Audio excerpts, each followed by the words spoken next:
It's pedal through the metal until the blacktop ends. The dust would never settle soon as Friday night begins. Still up to see the sunrise somewhere out on the farm.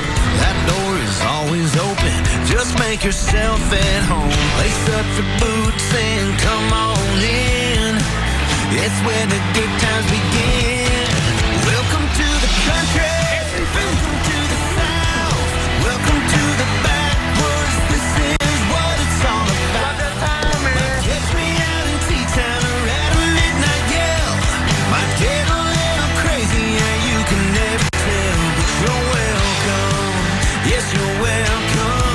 Welcome to the country.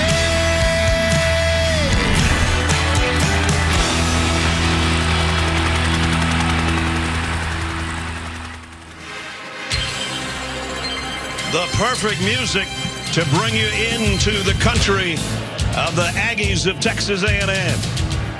Bryan College Station, Texas, Kyle Field. 109,000 here to see the matchup this afternoon on this gorgeous October Saturday.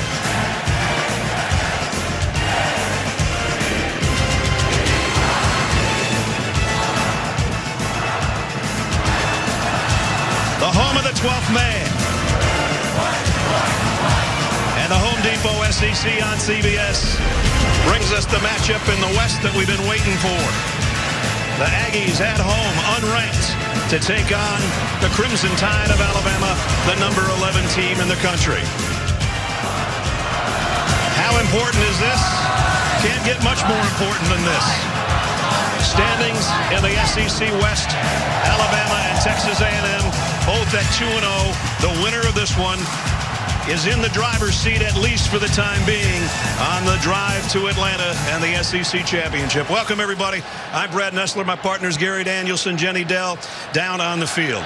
Well, you did a bunch of these games when it was all Alabama. And then the last couple of years, it turned around and we've gone down to the very last play. Yeah, we have. And these types of games, we know what's at stake. You know, both of these franchises with early losses were kind of written off in the national conversation. A win today, they're right back into it. No doubt. Alabama, after losing to Texas, has kind of changed things, gone back to a little bit of old Alabama with Jalen Milroe, and he's settling in right now. It is about 5 years in a row now. Alabama's been quarterback-centric with a spread offense. Now it's going to feel back a ways when balance was the word. Jalen Milroe will try to keep this Alabama offense kind of doing what he does best. Sure, he throws the ball, but it's not a drop-back game they prefer. They want to be balanced with the running game, play-action, pass game. But most of all, the home runs in this offense come from his legs.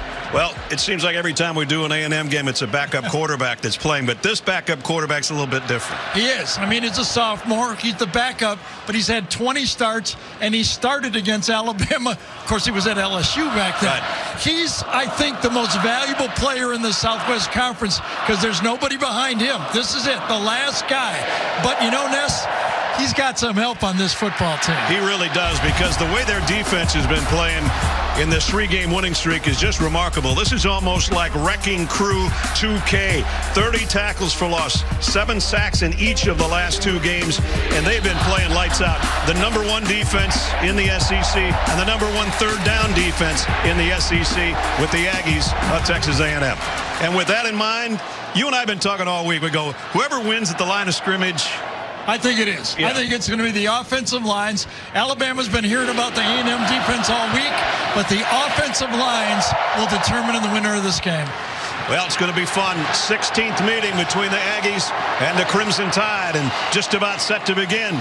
We're going to check in with Jenny, and then we'll kick it off from Kyle Field in a moment. The Home Depot, SEC on CBS, sponsored by Sonic, the U.S. Army, Google Pixel 8, and by Progressive Insurance.